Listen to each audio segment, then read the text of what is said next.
1인 기업 교육을 지금 17년을 하면서 제가 이렇게 느꼈던 것들은 어떤 정답은 없다 이거죠. 해답은 있습니다. 이 차이가 뭔지 아시죠? 정답은 뭐고 해답은 뭐다.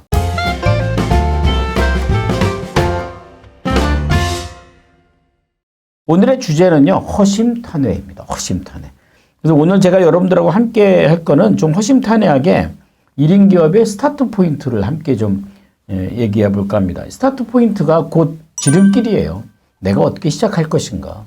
1인 기업 교육을 지금 17년을 하면서 제가 이렇게 느꼈던 것들은 어떤 정답은 없다 이거죠. 해답은 있습니다. 이 차이가 뭔지 아시죠? 정답은 뭐고 해답은 뭐다. 정답은 뭘까요? 정답은 좀 보수적이고 보편적 길입니다. 이렇게 공부해서 이렇게 전공해서 이렇게 학교 나와서 이렇게 하면 이렇게 가는 거 아니에요? 혹시 여기 오신 분 중에서 나는 진짜 생각한 대로 보수적으로 그 프로세스를 잘 밟아서 지금에 왔다 손 들어보세요. 아마 몇 분 안 계실 거예요. 예, 생각지도 못한 길이죠. 더욱이 또 하나가 뭐냐면요. 시대의 변화가 내가 갖고 있는 생각의 상상의 크기보다 빠르다는 겁니다. 그러니까 상상의 크기는 내가 키우면 돼요. 근데 시대의 변화는 어때요? 내 생각의 크기보다 빠릅니다. 그러니까 자칫 잘못하면 늘 뒷북을 칠 수 있어요. 예, 흘러가고 있고 나는 어디로 가고 있고.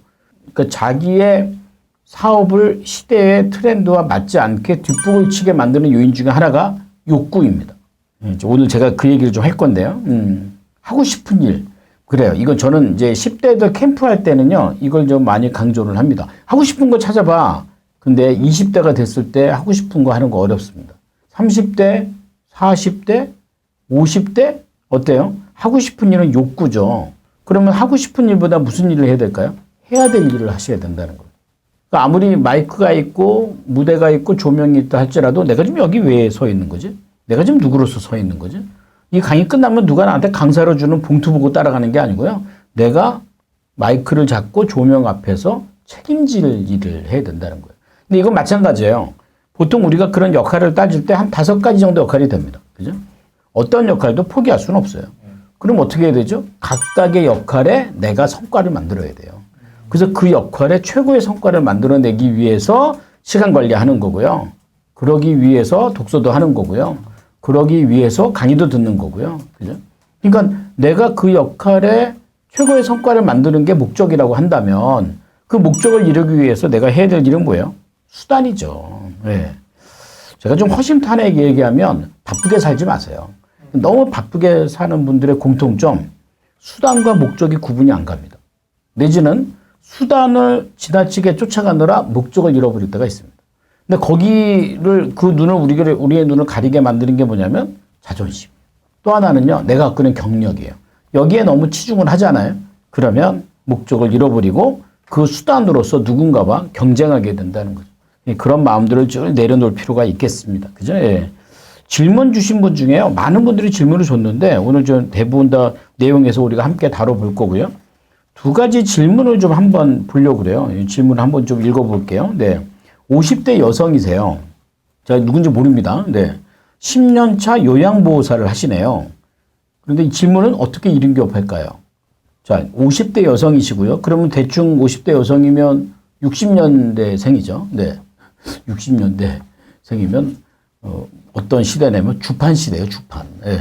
저도 초등학교 때 주판 배웠어요. 70년대가 이제 뭐 디지털 시계 이런 거. 80년대가 이제 노트북. 예. 뭐 스마트폰 이렇게 가겠죠. 그죠? 예. 그러니까 50대 여성이면 사실은 아날로그 세대라는 거죠. 근데 이분이 10년 차 요양보호사를 한 것은 사실 이 요양보호사도요, 뭐 아무나 하는 건 아닙니다. 이것도 사자 들어가는 전문직이죠. 10년 차 요양보호사인데 왜 갑자기 1인 기업이 튀어나왔을까요? 근데 그 다음에 질문이 재밌죠. 블로그 수익화. 그러니까 어디서 이제 이런 걸 들으신 거예요. 유튜브, 라이브 커머스까지. 예. 그러니까 이 3가지의 공통점이 뭐죠? 수단입니다. 그러니까 이분은 요양보호사 10년 했으면요, 본인이 요양보호사를 하는 데에 적합한 자신의 어떤 강점이나 어떤 안목지가 몸에 배어 있는 거죠. 근데 이거를 지금 무시한 상태에서 또 다른 1인 기업을 꿈꾸시는 거예요. 그러니까 이게 강의 효과라고 할 수 있어요. 그러니까 누군가 블로그 강의 듣고 수익화 됐다 그러면 갑자기 요양보호사 일을 딱 봅니다. 그리고 별로 이 일이 의미가 없어 보여요. 그러니까 따로따로 가는 거죠. 요양보호사 따로. 이건 돈 벌어야 되니까. 블로그 수익화 따로. 유튜브 따로, 라이브 커머스 따로.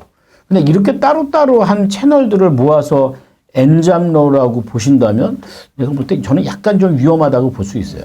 왜냐면 지금 본인은 요양보호사에서 가장 큰 강점이 있어요. 물론 이럴 수 있어요. 아, 근데 이 업은요, 미래가 없어요. 미래는 내가 만드는 거지 누가 만들어주는 건 아닙니다. 그럼 뭐 요양보호사가 아니라 의사나 변호사면 미래가 보장되나요? 미래가 보장되는 일은 없습니다. 단지 이분이 블로그나 유튜브나 라이브 커머스 다 좋은데 이것들을 따로따로 배우는 것보다 핵심이 있어요. 근데 이분이 보니까 질문에 핵심이 있네요. 질문에 뭐라고 그랬어요? 근데 결국 나의 콘텐츠가 없네요. 그러니까 블로그를 수익화 만드는 것이 콘텐츠가 될 수는 없죠. 네. 네이버가 짱구가 아니거든요. 계속 그렇게 블로그로 돈을 벌게끔 두진 않을 거예요. 또 유튜브를 한다고 바로 돈이 되나요? 또 하나 라이브 커머스. 물론 이제 그때 우리 김윤석 박사님은 누구나 할 수 있다라고 얘기를 하는데 그게 누구나 할 수 있는 건 아니겠죠. 예. 게다가 이분이 요양보호사면 일을 뭘로 하는 거예요? 몸으로 하는 일이잖아요. 그러니까 몸과 시간으로 하는 일인데 본인의 콘텐츠를 어디서 찾아야 되는가. 그래서 사실 제가 이분을 아직 대면에 만나보지 못했지만 이런 분도 계세요. 우리 이른기업 과정에 오신 분 중에 요양보호사를 10년을 했다면 10년 동안 요양보호사를 했던 본인만의 노하우가 있을 거예요.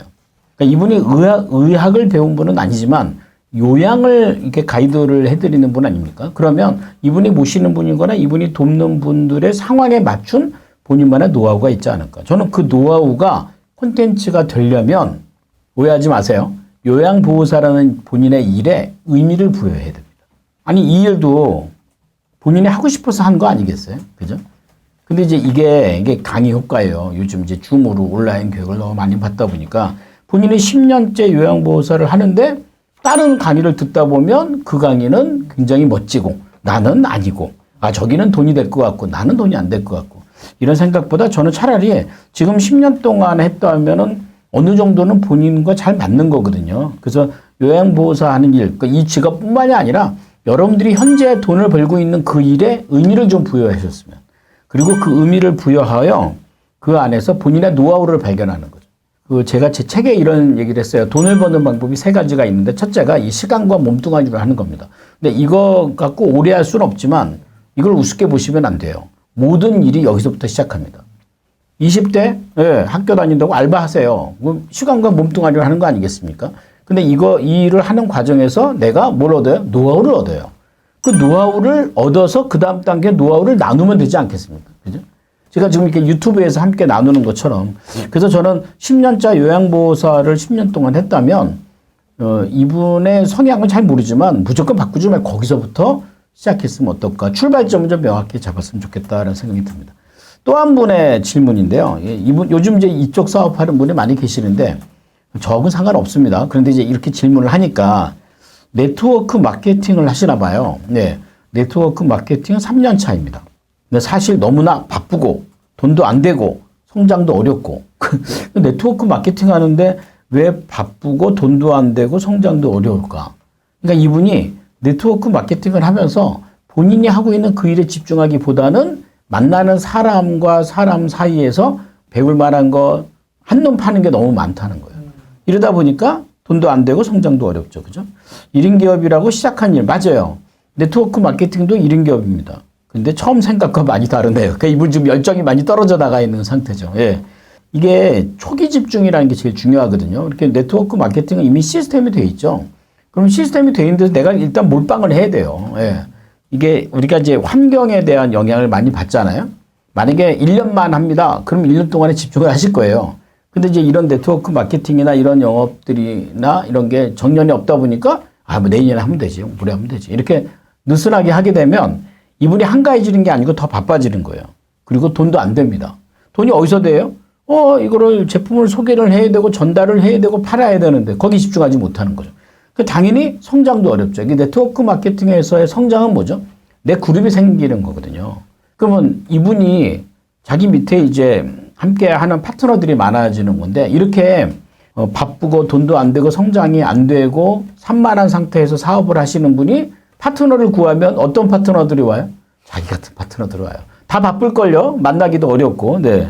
일단 오늘 이제 이게 2가지 정도 먼저 이 질문에 대한 사례를 함께 봤는데 보이시죠? 네. 중요한 거는 지금 있는 자리에서 경영을 시작하는 것. 또 하나, 두 번째는 집중하는 것. 내가 지금 시작한 일에서 어디에 집중해야 되냐면 성과를 만들기 위해서 집중해야 된다는 거죠.